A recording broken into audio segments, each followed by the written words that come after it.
Assalamu alaikum, everyone. I hope you're doing well. Today is Monday, July 8th, and Bitcoin is right under 56,000, 55,900, and Tesla's at 250, holding up nicely. Today, we're going to talk about some major indicators for macro, what sign in macro is flashing risk on, and then we'll talk a bit about Tesla and our game plan for the rest of the week. So without further ado, let's get started. As always, this is not financial advice, so be sure to do your own due diligence before making any investing decisions. All right, so we had unemployment is now at its highest since November of 2021. And this is basically adding to the mosaic of data points that suggest the economy is slowing down. And with that, hopefully, inflation will be coming down as well. At least that is the historical relationship. Wage growth is also slowing down. So this is more directly related to inflation. We had a reading for wage growth that was in line with market expectations. June, on the annual basis, the wage growth was 3.9%. And September rate cut is now more probable than ever. At least since the start of this year. We have a probability of a rate cut at around 75%, so 5% for a 50 basis point rate cut, 70% for a 25 basis point rate cut. And I tend to agree with this. I think definitely if we get some cooler than expected inflation prints this week, then the September rate cut may be a done deal, inshallah.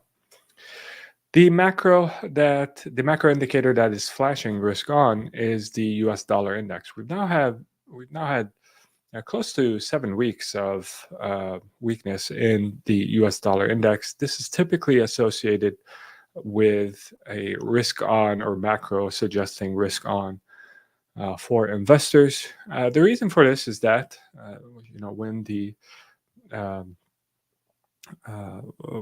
dollar is often viewed as a safe haven, perhaps less and less with time, but it is viewed as a safe haven by many. And when the dollar is getting weaker, demand for it is this is suggesting that demand for it is weaker and the price of it falls. And also, with regards to interest rates, when interest rates are higher or the 10-year U.S. Treasury is higher, demand for U.S. dollars becomes higher as well. The demand will fall when the interest rates or the yield on the U.S. Treasuries fall, and that's what we've seen as well. So when yields on U.S. Treasury falls, then they become less attractive. Equities and risk assets become more attractive. So right now we have the U.S. dollar index telling us that, hey, there's a move here towards risk on assets. And we've seen that in the returns. We've seen basically the major indexes have been reaching new all-time highs all the time. Our portfolio has been doing quite well. And I think that there is more of this to come. Hopefully, if we get, as I mentioned, inflation prints that are headed in the right direction, there's more of this to come. More weakness in dollar and more upside for risk assets. Speaking of upside, Tesla stock has now surged close to 45% in the last month, and that is after basically chopping away for the last 3 years. And as the saying goes, the wider the base, the bigger the break. And we've had a base of around 3 years of consolidation for this stock. And so I think there is a lot of upside left here. Now, we're kind of in a unique position that we could make a lot of money on, which is that Tesla is surging at a price when Bitcoin is falling. And I think there's a lot of catalysts for Tesla coming up. I can think of at least three. And so we may have continued strength in this company until the August 8th event, robotaxi event. Typically, with these types of events, when there's a lot of anticipation, the stock will retrace, that is, fall after the event. And so it could be a classic, buy the rumor, sell the news situation. Now, if we are lucky enough to have Bitcoin continue to exhibit weakness up until the August 8th event, this may be an obvious opportunity for us to move some of our Tesla holdings into Bitcoin and take advantage of the really exogenous impact that is exerting its influence on Bitcoin's price, which is the sellings related to Mt. Gox and the sellings related to the US government liquidating some of its position, and the German government liquidating some of its position. So things that have nothing to do with the actual macro environment. We could take advantage of that with rotating some money around. So we'll see that. And so we'll see what we end up doing with that. But that's something that's on my mind. The shorts for Tesla are getting burned. And I show this because the shorts really peaked right before the delivery numbers came out, which was the start of the bull run that we're seeing right now in Tesla shares. And these shorts were mainly by hedge funds. And so this is just to say, just because someone is a professional investor, it doesn't mean they know what they're doing at all. So don't let professional investors convince you out of a position that you have a strong conviction in.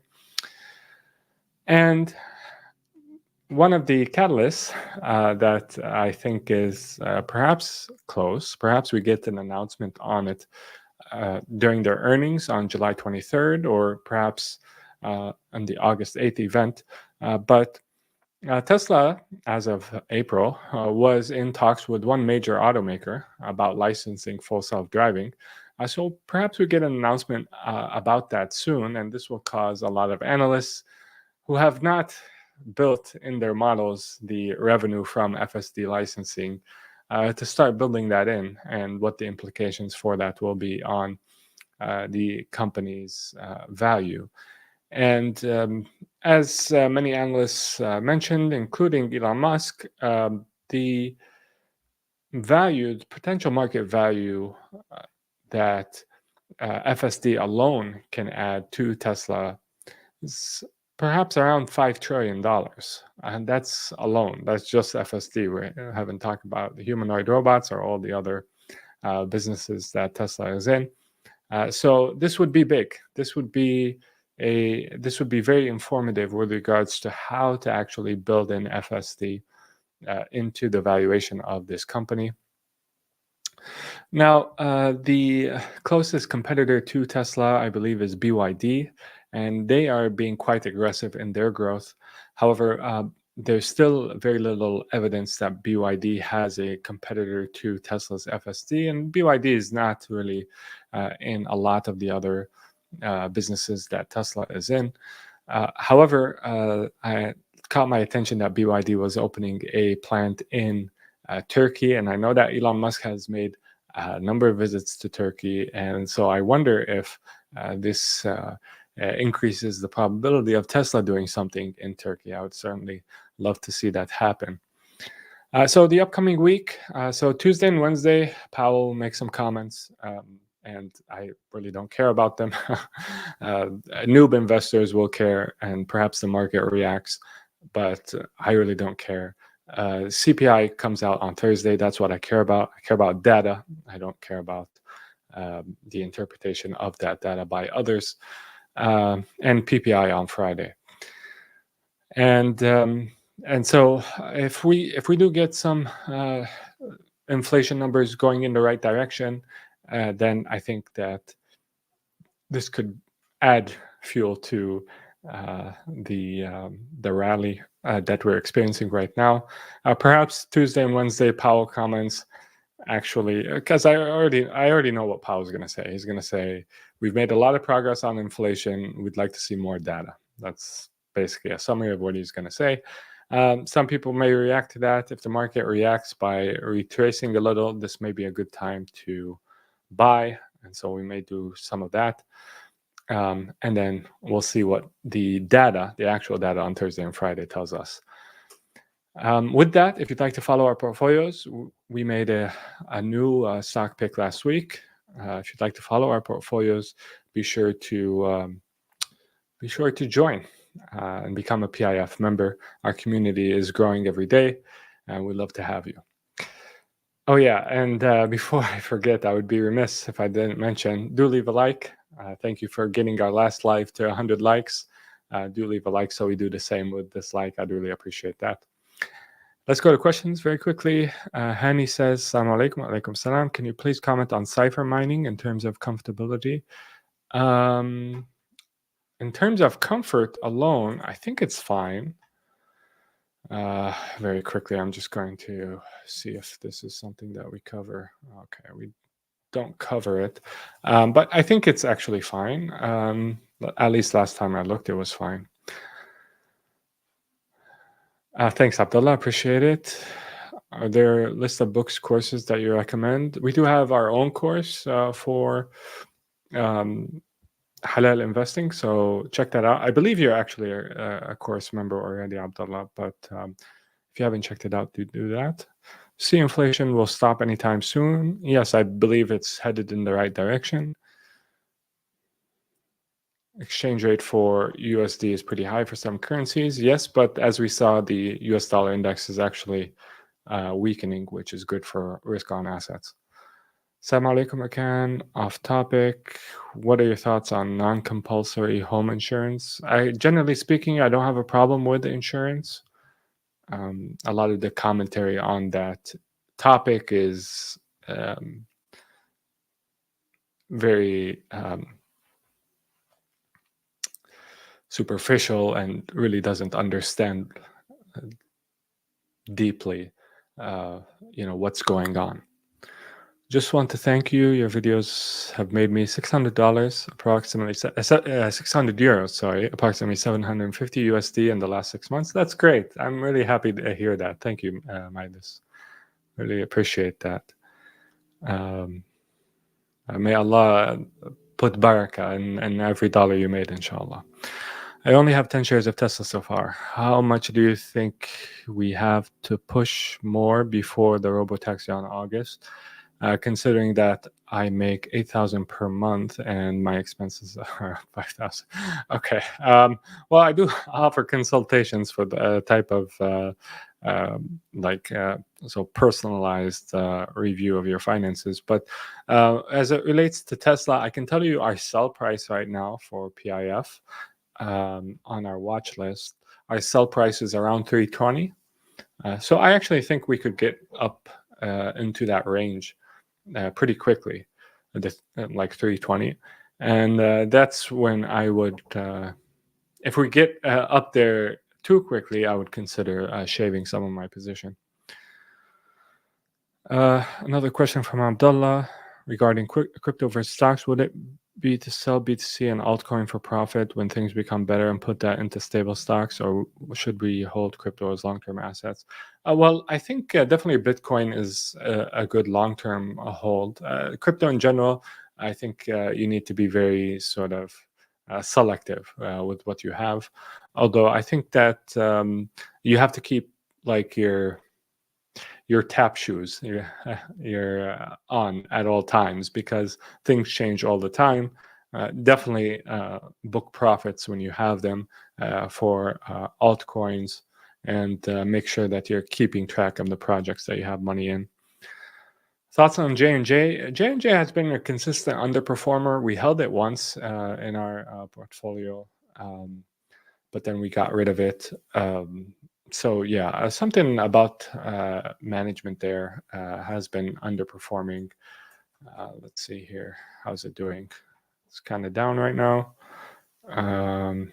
Last month, it's basically flat. 6 months, it's down 10%. Yeah, so There's so much opportunity right now in the market. So it's really a matter of management, why a company this size continues to underperform. Alhamdulillah, our picks for our dividend stocks have been performing well. At least 4 out of 5 of them have been. And inshallah, they will continue to do so. For J&J, as I mentioned, I've sold my position in that a while ago. So with that, leave a like if you haven't already, and subscribe, and inshallah, see you in the next one. Assalamu alaikum.